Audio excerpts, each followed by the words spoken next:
As MLAs belonging to Kuki, Meetei and Naga communities meet in New Delhi today, Kuki National Organization KNO and the United People's Front UPF, which are under suspension of Operation Bag, with government have issued a dictate to Kuki MLAs to address the concern of KUKI-ZO people during the meeting.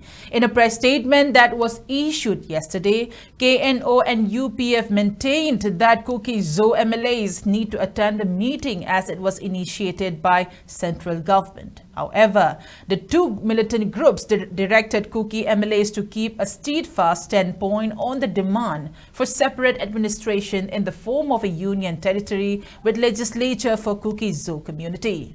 It also warned KUKI-ZO MLA against engaging in direct discussion with Meetei MLAs without prior consultation with KUKI-ZO civil society organizations, CSOs, and the general public. They asserted that any meeting between KUKI-ZO and Meetei MLAs is unacceptable unless the concerns of the KUKI-ZO public are adequately addressed.